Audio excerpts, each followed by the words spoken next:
Good morning. Welcome to our 10th annual Local Roads Matter, Local Roads Are Essential press conference. As everyone said, usually we are joined by hundreds of highway superintendents around the state. They're not here in person, but they're here with us in spirits. But we do have several stakeholders who will be speaking about the importance of local roads in our infrastructure.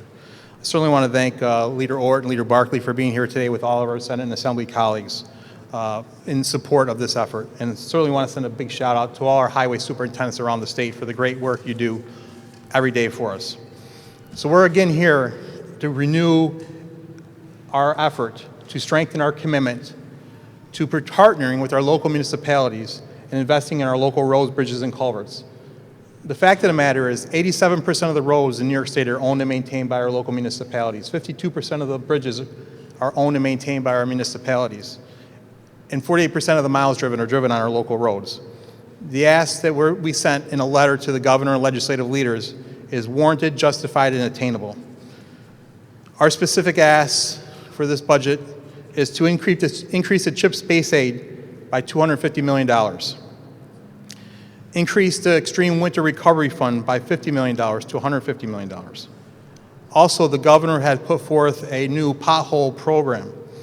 We are asking for that $100 million to be distributed through the existing CHIPS Extreme Winter Recovery Program funding because it's fair, ensures equity and fairness. All communities have potholes. All deserve part of this funding. And also, we're asking for a robust five-year capital plan. The governor put out a five-year $32.8 billion plan. We're asking for a five-year $44 billion plan. And we believe, again, this investment is warranted and justified. The fact of the matter is we have billions of dollars in unmet needs on our local infrastructure. Couple that with the unprecedented decline we've seen in our local infrastructure and state highway system. Not to mention the rising inflationary costs that are hitting our local towns and municipalities with fuel and other costs. And we will get into some of those numbers a little later.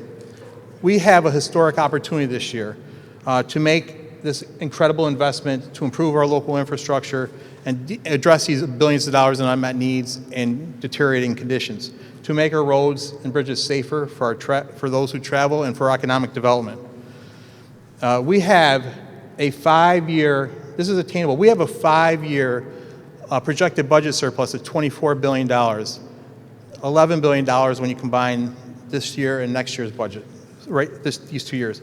On top of that, we are going to be receiving an inflow of $13.4 billion in federal infrastructure dollars, a 52% increase. Now is the time, now is the opportunity to strengthen our commitment and partnership with our local municipalities and taxpayers to make these critical investments and to show that our local roads, bridges, and culverts do matter, that our local roads, bridges, and culverts are essential. So at this point in time, we'll come back a little bit later to wrap up on some of the other statistics, but I want to introduce some of our speakers who will come here